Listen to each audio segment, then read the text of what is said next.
Welcome to Closer to Venus. I'm Johnny Burke, and today's guest is Christi Clemons Hoffman. She's an intuitive Reiki Master, channel, and level 3 QHHT practitioner, which stands for Quantum Healing Hypnosis Technique. In this episode, we'll discuss the role of QHHT in using energy and emotion for healing. Christi, welcome back to the program. Thank you for having me back, Johnny. We had such a great discussion. I thought, okay, there's too much to talk about just for 1 hour. Hence the part 2. You're right. In the first episode, we talked about your journey in becoming a medium. We talked about angel readings, intergalactic guides, and how you eventually chose the QHHT modality. And so we're going to dive a little bit deeper today and talk about the role of energy and emotion in the healing, which is one of the best benefits of that modality, correct? Yes, I agree. Speaking of which, what role do emotion and trauma play in creating disease in the first place? If you've ever heard of the book, The Body Keeps the Score, and I don't remember the author, but he talks about how emotions and trauma that we bury in our bodies eventually over time will manifest into illness or dis-ease. And we've all got these emotions and trauma that we just stuff down. I know, especially in the Midwest, though I know it's everywhere, we tend to deny our emotions. We brush things off. Oh, it's okay. Don't worry about it. It didn't bother me. But we really hide our true feelings. And eventually that's going to come out in the body. Speaking of disease and trauma, if it's not corrected or healed, it can translate onto further generations. Oh, absolutely. If we don't deal with it now, we can pass it on to deal with. And that's how we get so many familial diseases, things that we think are, quote, genetic. But the genes are really just a blueprint of all the stuff that we've not processed and that we pass down. So if we're looking at a family that has a long history of diabetes, say, what they really have is a long history of denying that there's sweetness in life. And if we have a family that has a long history of heart disease, what we're seeing is a family whose pattern is to not share love, not to practice self-love, to close ourselves off to love.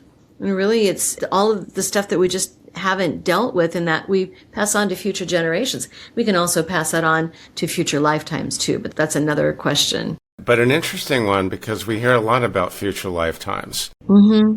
You also think that the body is a message system, sending you messages about things that you need to heal, or is it something different? Bear in mind, healing can be not only physical, but also mental and emotional, also spiritual, relationship healing. Yeah, the body is a message system. It's kind of like your higher self is looking at your life, and your higher self is the part of you that is eternal. We might call it the soul or the inner being, but it's the part of us that is eternal and knows why you came here, knows what you decided were going to be some of your challenges, knows what you're about and what your goals are ultimately. And then when we're in a situation, we're thinking maybe in a way that's not in our highest good, that's not really aligned with us, then the higher self can say, hey, Christi, you know what? You're being a bonehead. Why don't you change your view about this? And we have free will, right? So we can either say, oh yeah, I'm being kind of dumb when I'm looking at this situation, or we can choose not to. And if we choose not to, then it gets stuffed down and the higher self is wanting to remind us again, tapping louder, Christi, seriously, baby, you need to look at this. And we can still, deny it, not address it. But then finally we get the spiritual two-by-four up your head. I've got a really good illustration here, Johnny. One time I was doing an event at a local venue, a local church, and I know this location, it was built prior to the ADA. It's all stairs. There's no elevators and tons of stairs throughout. And I needed to load in bins full of materials for this event. And I had somebody lined up to help me with that. And we were going to meet at a certain time in the garage. And they didn't show. And I knew, I got to get this set up if this is going to happen. Darn it, I have to do it myself. So I'm carrying all this stuff in. And I'm mad the whole time. Why does it always come down to me? Why do I always have to take care of everything? Why can't I depend on anybody? And then my shoulder froze. That was like instant, right? I'm like thinking, I can't depend on anybody. I'm shouldering the responsibility. And your shoulder actually started to hurt? Yeah, and it froze. I had frozen shoulder for over a year. So the body does speak to you in certain ways. It does, in pretty stereotypical ways. I mean, that's shoulder responsibility, right? And Louise Hay writes about this in You Can Heal Your Life. The eyes are about what do we want to see or not see. The neck is about being flexible, also about turning and then do we want to see this? Do we want to see that? Our feet are about moving forward. The hips are about moving forward. The low back is about stability. Julia Cannon writes about this as well in her book Soul Speak, based on Dolores Cannon's work, her mom's work, right? Decades of work in the quantum realm. But also there's messages from the body. There's Psychological Meaning by Dr. Michael J. Lincoln. I use that resource every day, I tell you. It's so useful. He breaks it down to which vertebrae in your back and what messages they hold, and which tooth in your mouth and what messages they hold, the knuckles, your eyes, left, right, your nostrils, I mean, like all the things, and what trauma or emotion they're carrying. And that's really helpful. And the way that QHHT leans heavily on the higher self. Oh, so let's talk for a moment about QHHT versus past life regression. They are similar, correct? Yeah, they're adjacent. They're adjacent. Okay, good. So the role of the higher self is much more prominent in QHHT. Can you describe that for people that didn't hear the first episode? Absolutely. Well, in QHHT, we actually speak directly to the higher self. The first portion of the session is about regression, and it's not necessarily past, and I typically use the air quotes with that because all time is really present, all time is now. But we may visit what we would consider a past life, one or more. We may visit what we would think of as the future. We may actually go to a concurrent lifetime, one that we're living like in the same timeline, but a different life. We may go to the current life, but the higher self is always in charge of selecting what we need to see. What do you need to understand for the biggest bang up for your buck? Like, where do we need to go? Let's go where we're going to have insight. Let's go where we're going to have healing. We might go to the origin of any situation that you're having in your body or in your life. So it's important to pay attention to that. So the higher self is directing that. It's like our tour guide through our timelines. And then in the second portion of the session, we actually talk to the higher self. I pull the higher self in and invite it to have a conversation with me. And that's where we can ask questions. Clients bring a list of 10 to 15 questions to ask of their higher self. So I'll ask those questions and any related questions that come up, because they might come in with a bunch of questions and the higher self's like, well, that's really cute, honey, but that's not what we need to talk to you about, and may offer their own insight. Dolores Cannon calls it the SC, or the subconscious. Not quite the most accurate term. We interchangeably call it the SC, the higher self, the higher consciousness, the inner being. We use all of these terms. And then during the session itself, the second part, when we're talking to the higher self, I always ask for a body scan. That's part of any standard QHHT session. Everybody's got something that needs to be healed. It could be a chronic itch that you have. It could be cancer. It could be diverticulitis. We all have something. That's part of the interview that we do. Is what is your health landscape like? What's your health picture? So during the QHHT session, I'm talking with the higher self and say, would it be an appropriate time to do a body scan for Johnny? So the body scan, is that the energy component, or is it different? It is. It's a quantum component, because the body, of course, is physical, but what runs it is energy on the quantum level, because we are connected to everything else. We are connected to our emotions, which is an energy. We're actually made of energy, because we all do stuff down, and it can take a while before things manifest into a physical problem. So even if we don't directly address a physical problem in the body scan, we're addressing the energies that could create one. So I'll ask, is it appropriate at this time for us to conduct a body scan? And they usually say yes. And then we'll look through their body from head to toe or from toe to head. And I'll just say, tell me of anything that needs to be discussed, that needs to be resolved, that needs to be addressed. It can be anything. It's funny is that we'll do this lengthy interview at the beginning of the day, and I'll ask about health concerns and write a whole list of what are our health concerns. And often the higher self will address something that's not on that list. And I'm thinking, they didn't tell me about that, but that seems significant. And they'll find blocked energy, trapped energy, residual energy, anything that's problematic within the body that either is causing problems or could be causing problems.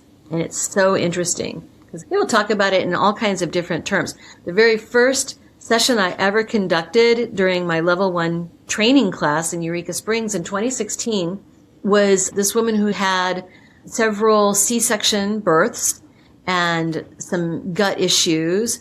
And her higher self said, Lord, that looks like a mess of snakes down there.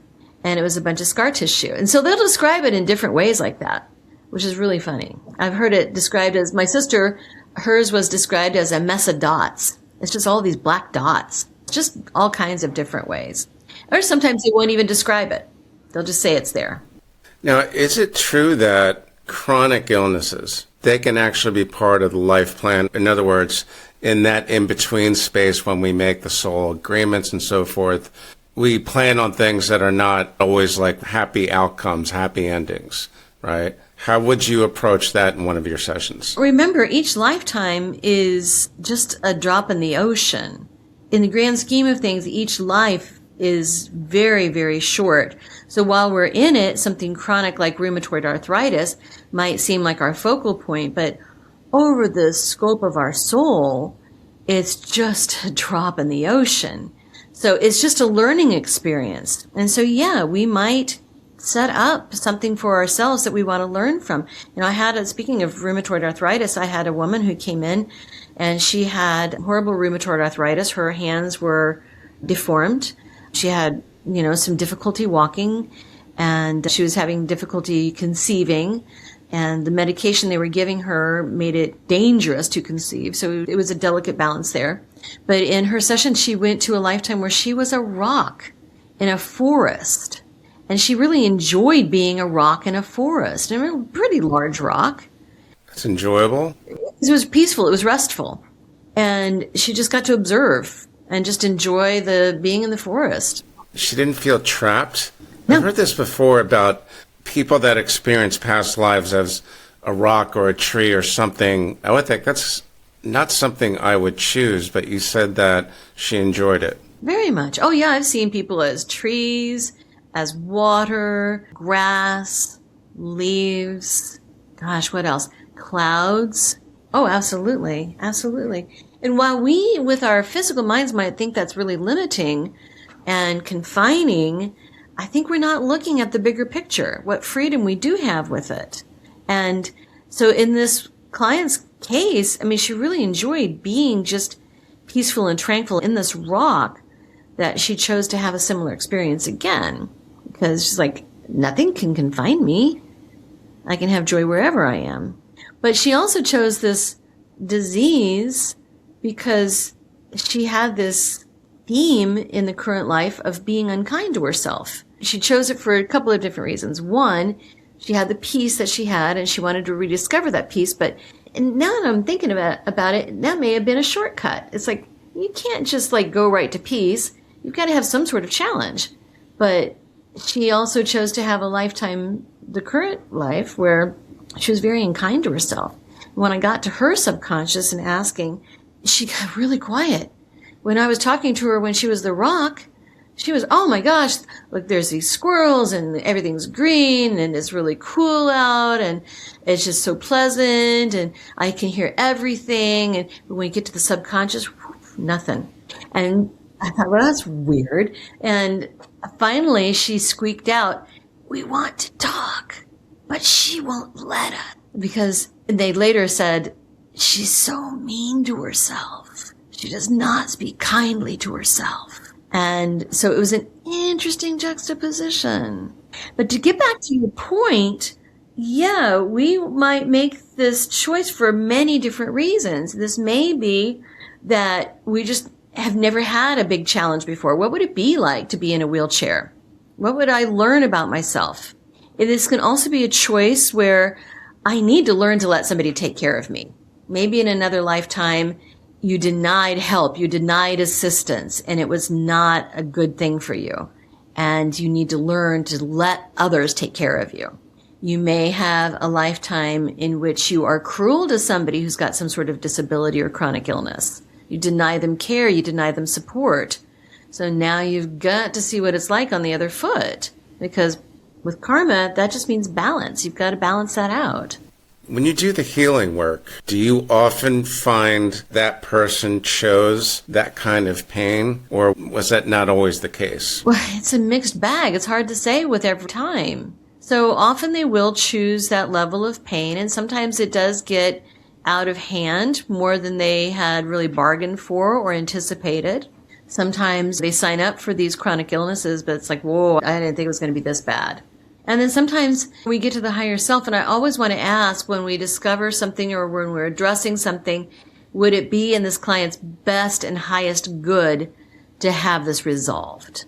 Because we always want healing to be in the client's best interest. And we all think, oh my God, of course it's in my best interest to be healed. But sometimes the higher self will say, you know what, they're not finished with the lesson yet. Not finished with the lesson. Really interesting. So once you find out why they signed up for whatever their journey is, does that make it easier for you to commence to healing if it's appropriate? Oh, we need to get to the origin of it before we can do any healing or even think about it. We've got to find out how it was created. Now, I had a client who came in because of allergies, very severe allergies, and it was really disruptive to her life.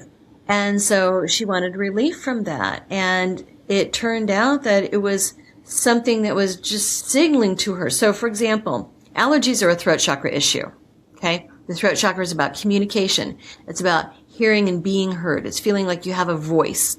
It's feeling like your voice is being valued. So in her session, the higher self said, you know, she has allergies because she felt that she was never heard by her family. See, this client was the youngest child in a family of 5. They were all brothers above her, and she thought she was lost in the shuffle. But her higher self showed her a scene from her life where, no, her brothers adored her and gave her a hard time because she was the little sister, but they all just couldn't do without her and just cherished her. And that cleared a big portion of her allergies when really she just was needing to be heard and needing to be seen. And so these allergies, in a way, set her apart, gave the other people something to focus on. It's like, well, see, I'm special because I have these allergies. I can see why your job as a QHHT practitioner is interesting, because I would guess that no one session is identical to the other. When you discover one of your clients that had a sudden death, yes, car accident, murder, whatever, once you discover the origin, does that change your approach or not really? No, it doesn't change the approach. The approach is the same. Now, the role of emotion is, like I indicated before, it's to show us that there's a problem, right? That there's something we're not looking at correctly, something we may need to interpret or see in a different way. So we need to understand it first, then we need to work on releasing that emotion and work through that emotion, and then we can clear it from ourselves. But in a sudden death, we'll often have, especially if it's traumatic and you're aware of it, we may have emotions that we really don't have time to process, much less acknowledge. So those types of things will stick around often, not always, but often, to be resolved in the next life. Migraines are one of the big examples of that. Now, I developed migraines and after a stroke, 11 years ago? And I was shown in a past life that I was a Jewish man in Madrid or some big city in like Spain or in that area, and very much in love with my wife. But this was the time of the Inquisition, and my wife had died, and I was distraught. And the neighbor turned me in as a Jew.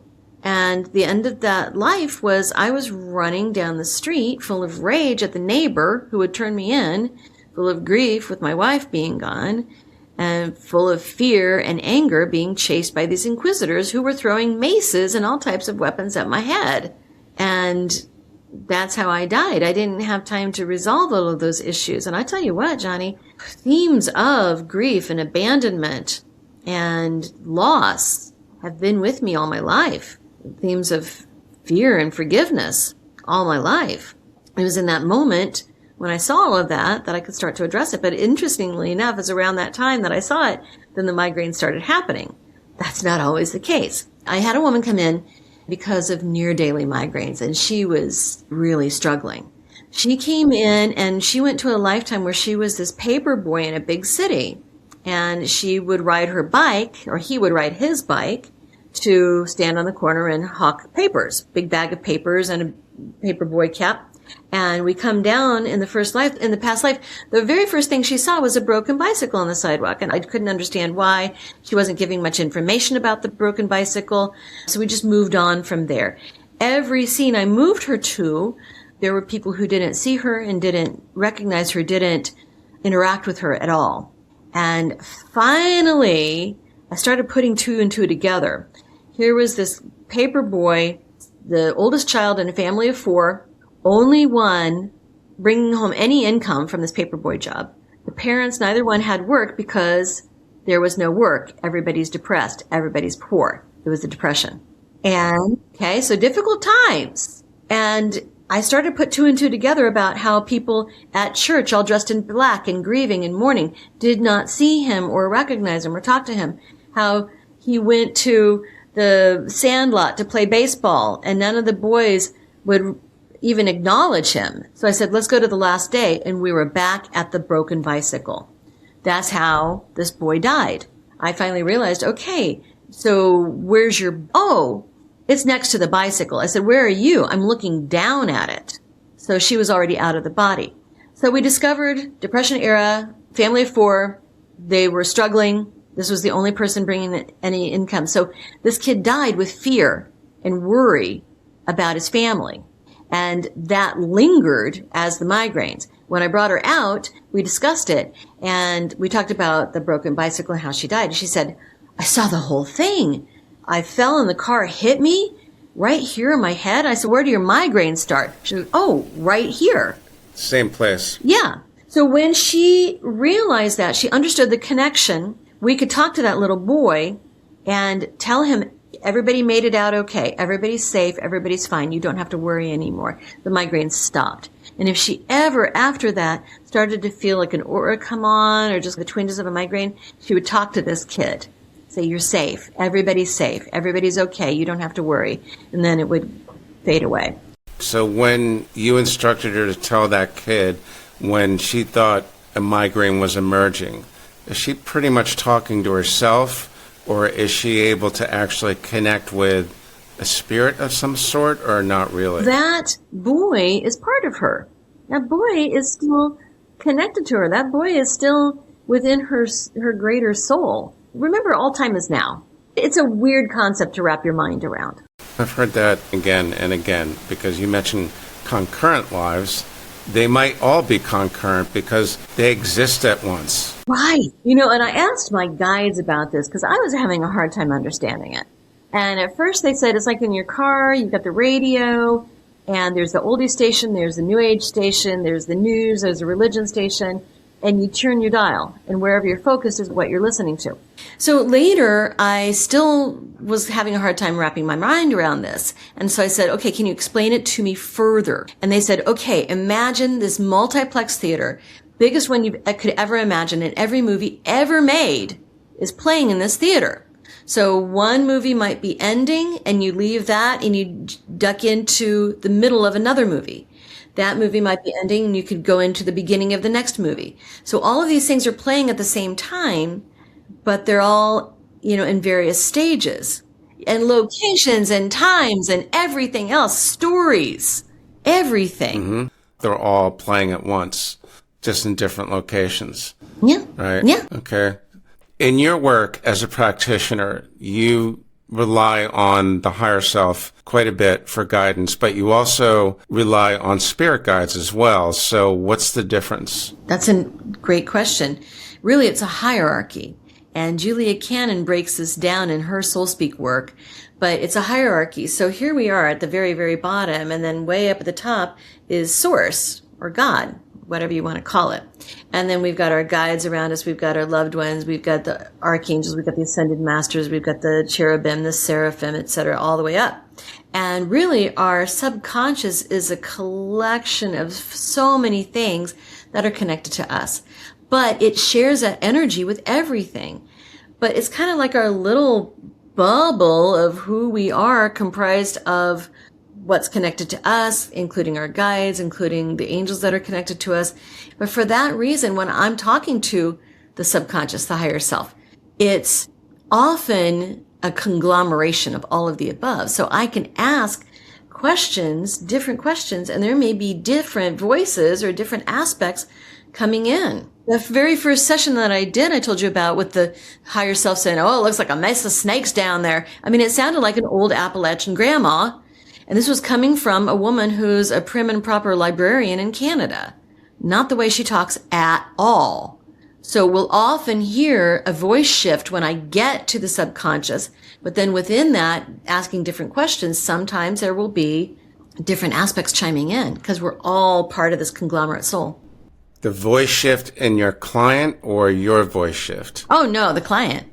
The client, that's what I thought. Okay, Yeah. Interesting. That brings to mind a form of trance mediumship. Can't that be dangerous for someone that's not using protection spells, or at least has training to know how to approach that? Yes, no, you're absolutely right. And I do teach spirit connection, and I always have the two pillars. So important. One is protection, because when the light's on, all the bugs come, and intention, that we need to know our intention in who we want to connect and what we'd like to ask. And we have those pillars in a QHHT session. We open the session with protection. It's very important. So we call in white light for protection. And that white light stays with the client the whole time. And our intention is set with the induction, with the questions that we ask, et cetera, et cetera. Now, I take an extra step and I call in Dolores Cannon for help. I call in Archangel Michael for help, just to oversee and protect and hold a space for the session. Okay. You call in Dolores too, huh? Oh, yeah. Did you ever meet her while she was with us here on the planet, or? No, unfortunately not. No, but she's with me every session, and I saw her during our training classes, and she comes into sessions. And it's not just me. She comes into sessions around the world. When you say you saw her, is that more of a clairvoyant thing, or is it more in your mind's eye? How does that work? When you see things clairvoyantly, you see it in your mind's eye. Now, that projection might be outside of you, but still it's coming from your mind's eye. Okay. What are the main differences between past life regression and QHHT? Is it more of a reliance on the higher self, or is it something different? Well, QHHT is very comprehensive. We start with an intensive interview about the client's life. We start from when they were born, what their family structure was like, what were some major life events growing up, how their relationships work with all of the different family members, how the relationships between family members work, what were some of their health concerns.